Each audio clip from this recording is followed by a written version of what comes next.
Hello everyone, it's Aaron again. Today we're unboxing what I think is the best compressor in the world for the money. I don't get beat up on it again, I got beat up on it before. This is the Yong Heng compressor that's rated to 4,500 PSI. And let's get an unboxing, then we'll tell you a little bit more about it and why it's here and how the decision was made to get it. Okay, maybe it'll help you in determining whether or not you may want one. Alright, let's get this thing unboxed. Okay, this thing really comes sturdy out of China. I mean, this boxing is amazing in terms of protection. But first thing you do, you got to cut through these straps.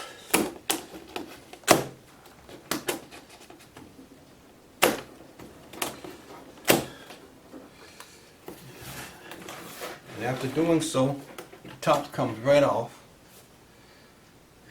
and then you'll find just how wonderful this thing is boxed. I'll tip it forward. Okay, this thing comes really prepared to make the long journey from China to America, and to be tossed around.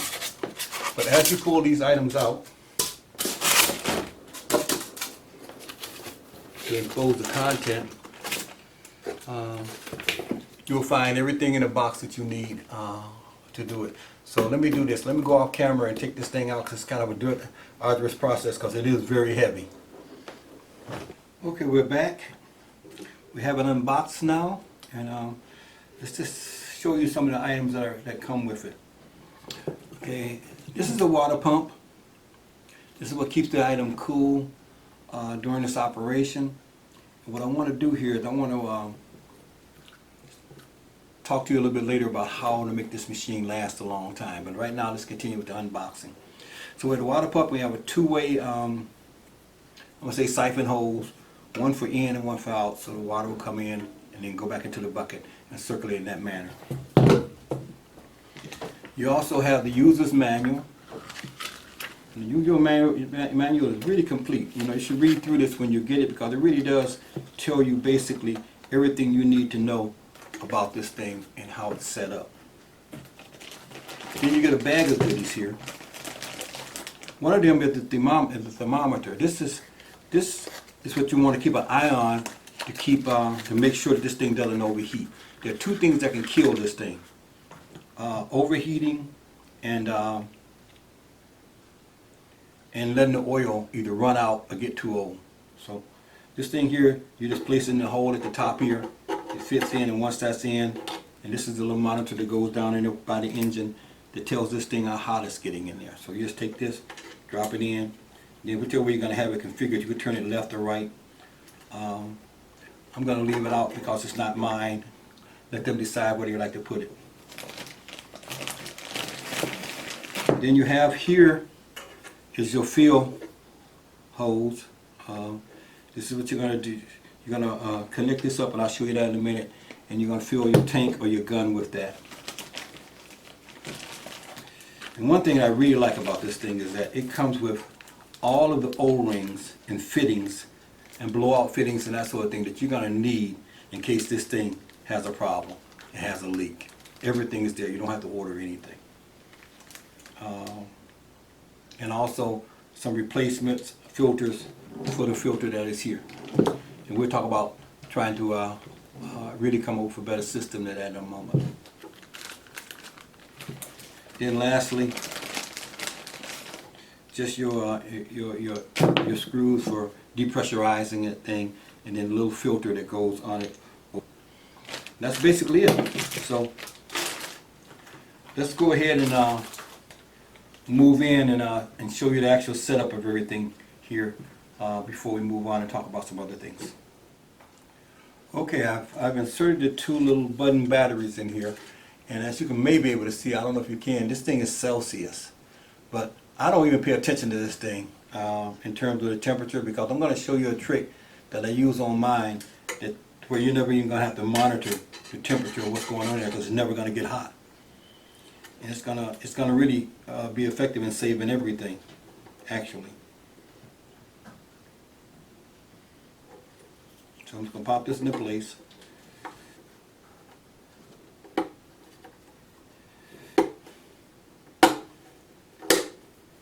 Okay, with that popped into place, we have that taken care of now, so we know the temperature of the thing. The next thing we want to do is I will turn this around towards you now for this, just so you can see this. The next thing you want to do is you want to put in your two pressure relievers. One screws in the hole right here.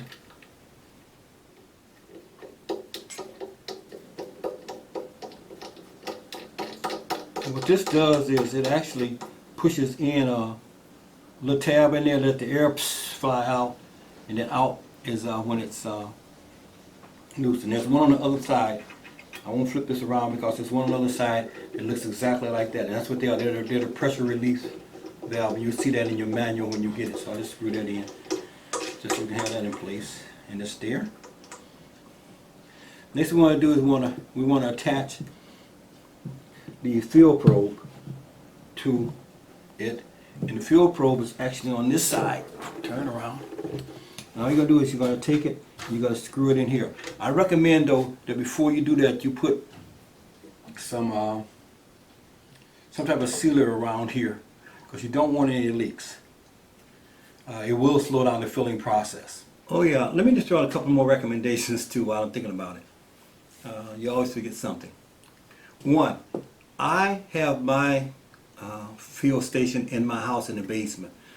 I had it in the garage, and I picked up a lot of water out there. The air outside can have humidity can be up to 80 and 90.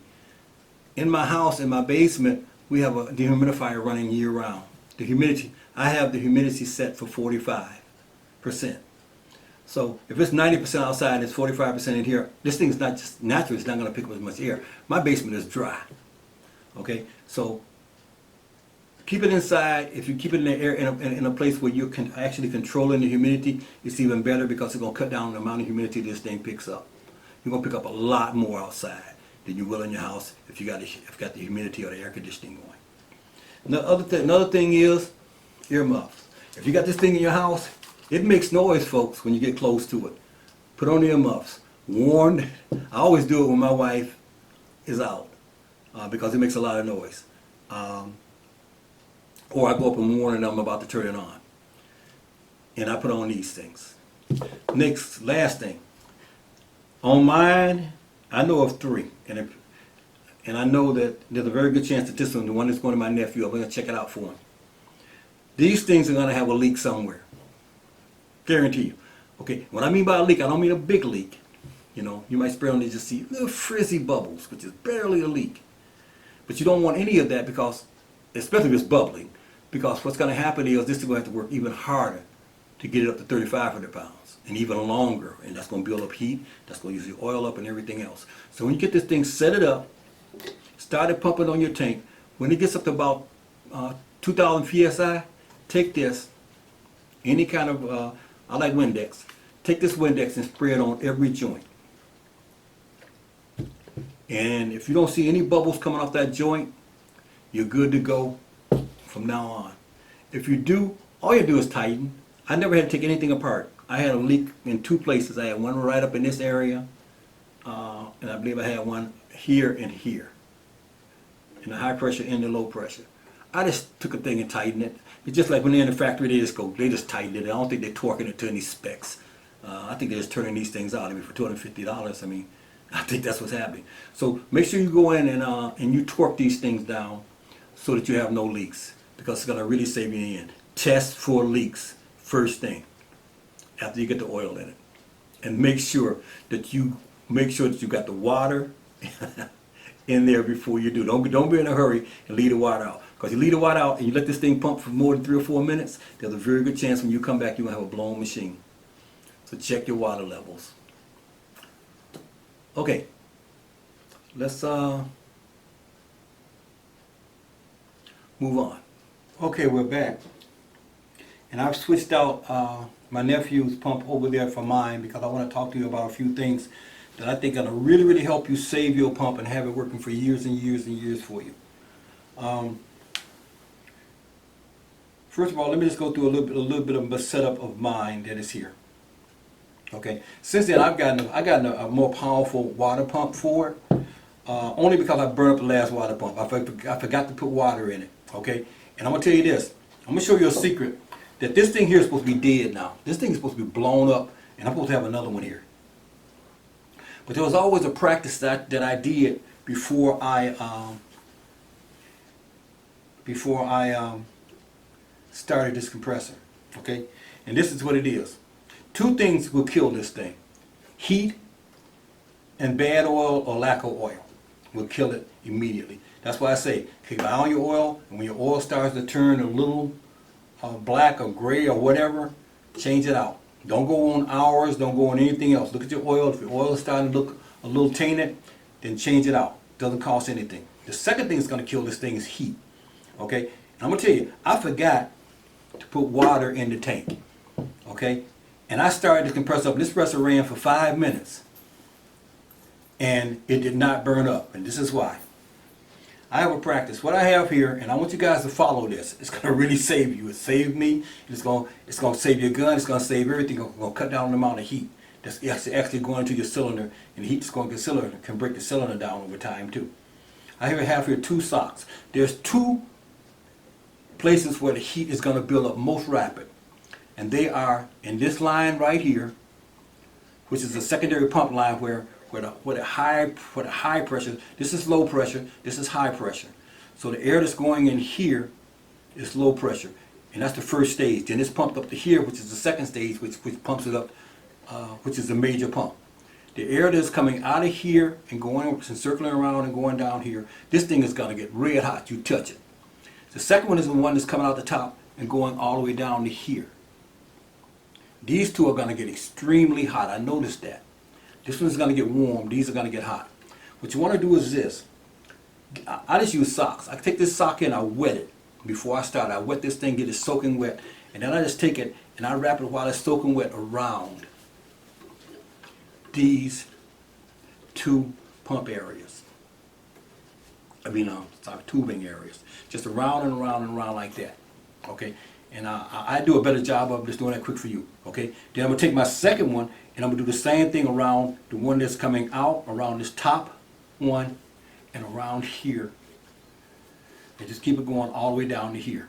Okay? Now what happened was this. I ran this thing for 5 minutes. It should have burned up with no water in it. When I came in, these things here, these 2 socks, steam was coming off of them. Oh, see, I put it on the wrong one. Sorry. It's the top one. Not the big one on the bottom, but the top one. These are the ones that need to be around, the 2 thin ones. Those are the high pressure ones, okay? But anyway, when I came in, steam was coming off this thing. Steam was coming up. I said, oh my goodness. And I ran over, and I hadn't put no water in, and this pump had burned up. Because it burned out because it didn't have any water in it. But because this kept the temperature down, this thing did not burn up.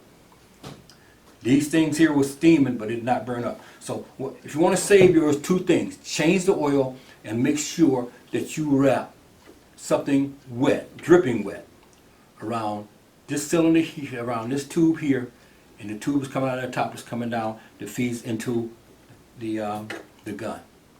If you do those 2 things, I really do believe it's going to last forever. Now there's a third thing you got to do.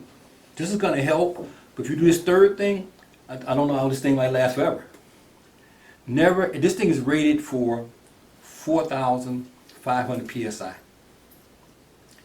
Now look at this little fella, okay, he's made in China, and that he's a smaller dude, okay, with a big heavy motor on it. And even though it's rated that, if you want to cut down on the life of this thing, go ahead and start filling all your stuff up to 3,500 pounds. I don't mean a gun. If you have a gun, let's say you have an impact, like my nephew has. He's going to be filling up his impact directly from here. Okay? So this thing is not going to be on very long before it fills that little tube up. So he's not going to run into a big problem of a lot of overheating and that sort of thing. And even if he does fill it up to let's say 4,500 pounds or whatever that tank would take, because it's going to be such a short process to do it, it probably won't hurt it much. But if I were to bring out my big bottle, and I'll bring that out right now, and I decide that I'm going to fill this thing here to 4,500, this thing ain't gonna last long. Tell you that straight up. It's not gonna last long. So if you want to save it, wet it here, change the oil, and fill up to 3,500 pounds. And then fill your guns all the way down to about 2,900 pounds. It only takes a moment to come back in here, hook it up, and blow it back up to 3,500 pounds. And that way you don't have this little fella working so hard that he's going to burn out on you. Okay? If you have a big tank, this big tank, I take it in and I have it done at the scuba shop. And my little tank over here, which is out of the service, my little pump here, I fill up with this. So this services all my guns, and I just keep blowing this back up to 3,500 pounds. And the big one down there is always at 4,000, and when it drops down to about 3,000, I take it in and have it top back off at 4,000 pounds again. Okay, so those things are going to help. Let me just talk about another thing too, and I guess my nephew is going to have to look into this later. But I have a molecular sieve on here. Okay, for those of you guys who will have a molecular sieve on here, I was taking this thing apart and letting it dry out. I no longer do that. This is what I do now. When this thing is up to 3,500 pounds of pressure, all I want to do is open this valve up right here.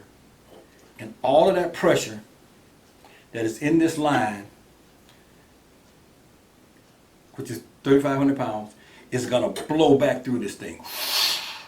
And it's going to force out all of the water down this line, out of the filter, down this line, and you're going to see it come shooting out of here.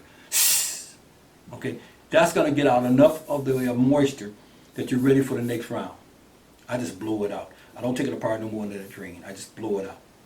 That's what's working for me. I'm not saying that that's the recommended thing. I'm saying that that's what I do, and it seems to be working in terms of blowing water back out of the system by actually reversing everything.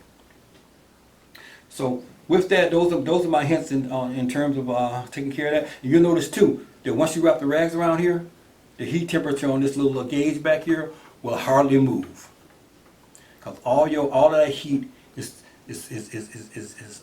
heating that moisture. That moisture is being wicked away and keeping this temperature down, so that transfers back to the cylinder, which transfers back to the engine, which transfers back to the oil and everything. So keep your temperature down.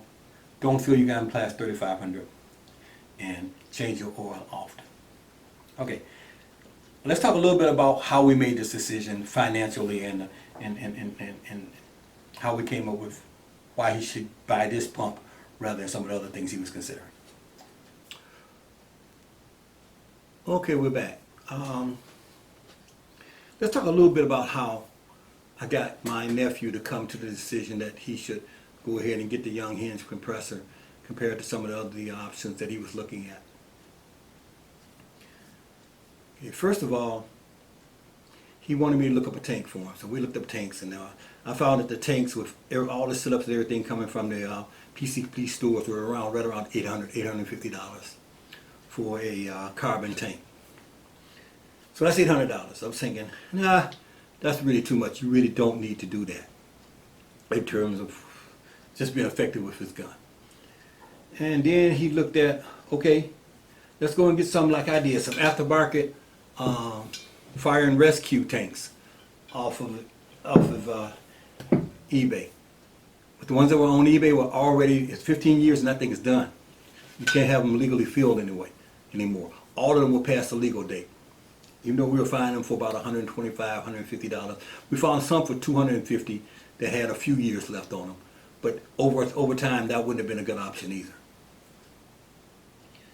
So I said to him, well, why should you buy a tank that you can't have filled for $250 or have it filled for a year and a half, or pay $800 for a tank that you're going to have for 15 years when you can buy this thing for $250 shipped here in the United States out of California and have it up and going, and you can fill your gun up directly by this.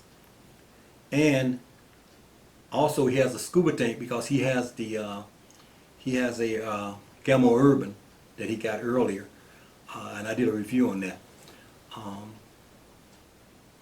He has a Gamma Urban, and with the Gamma Urban he has two tanks. He has a big aluminum tank and he has a little small one, and they go up to 3,000 pound PSI. So I said, hey, you already got those two tanks, all right? Pay $250, take this. Of course, you're not going to be able to put 3,500, 4,000 pounds in them only on 3, but it's only for when you're hunting and you need to fill the gun back up for a moment. When you get home, you can go ahead and top it off to 4,500 if you want to, with this particular thing. So what he ended up doing was, just by spending $250, he's set. Because he can fill his gun directly from here and take it up to the, I think that the those guns will go 2,500 or more, 3,500 or more for the impact. Or he could fill his tanks, his one tank, and take it along with him as a backup for when he's in the field hunting. But I'm gonna tell you, unless you're in the high caliber impacts, you're gonna get so many doggone shots with that 177 and that 22 that I don't think you're gonna need to fill unless you're just out there just, I don't know, killing everything that moves and shooting into the air just for fun. They just hold a lot of air. So basically, that was the thought process of going into this. Now let me just talk about a few people who have commented, even though I did a review of this thing and how to set up the filtering system, the molecular sieve and all that some time ago. I'm still getting remarks on that. And a guy contacted me and he said, Aaron, you know, I bought a carbon tank, something to the effect that I bought a carbon tank, and at the time that I bought it, I asked the scuba store how much we were charging. He said they were charging $10. He thought, oh, that's reasonable. He went ahead and bought the tank. Now he says it's $30 to get it filled there. I told him right away, go get a Yong Heng. This is why, okay? We know our math, okay? If it's $30 a fill, if he gets it filled, what, 10 times, that's $300. This is only $250.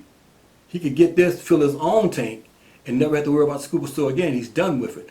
If he goes to the store, he got to get in his car, he's got to drive there, I don't know how many miles it is away. He's, a lot of times you have to leave your tank and come back and get it. They won't fill it while you're there, most of the time. And then he's got to bring it back home and all that. Why? $250, he got this at his door, he set it all up, he puts a molecular sieve on it, and he's set. And if he does the things I just told you about, by keeping the heat down, not going past 3,500, and changing the oil regularly, this thing can last. A guy, I think that the oldest one, a guy wrote me on when I did a review, I think he said he had his 3.5 years. I've had mine 1.5. I know other people have had them for 2 years or more. For, even if it just lasts you 2 or 3 years, it's still a good investment. And secondly, I know a person who, this broke on them. And all they did was they went to AliExpress, bought the part, took this thing apart. It breaks down easily. And there's a couple of videos, at least one video of a guy who breaks this thing all the way down. And if it's the cylinder, if it's the rings, if it's whatever it is, just go in there and buy it and repair it. You can repair it for almost nothing because the parts are nothing for this thing. You know, and push come to shove, another $250, you're back in the game. And keep the other one for parts in case it ever breaks down again. But for the most part, don't push it too hard. Treat it good, and make sure that you do the things I recommended. And I think this thing here lasts you almost forever. So with that, that is our review of what I think is the best pump in the world. And I know some people also wrote me and said that there's a couple out, I forget who make them. There's a 12 volt one out you can actually do with your car. There's a couple of others that are out that are starting to come in at a better price range. But the price range is still don't top this one, in my opinion. And for me, you know what I say, lay it down range and how much it costs to put it down there and what is the most effective way of doing it. For me, lay it down range and the cost effectiveness of this here. And if you want to be patient and not want to get one out of California, and you want to get one from China, which may take them another week or so, you can get this thing for, I saw one for $200, $199 shipped. But if you get them in California, they're already here and you're going to get them a lot faster. I got this thing in less than a week. Then that's the way you're going to go. But basically, you know, don't ask me for a link. All you got to do is go on eBay and type in Yong Heng, and they're going to all pop up and go down to prices because the prices vary. I saw one as high as $4.99. Couldn't believe it. I saw some for $2.99. I saw some for $3.50. And it's the same thing. I don't get it. But get your best price, get your best deal. Go with what I consider to be the best compressor for the money that is out there. I want to thank you guys for tuning in and look forward. I got a lot of the videos that I'm working on and some partnerships too. Hopefully, if they come through, we're going to have some more things for you. All right? I want to thank you guys, and have a good one.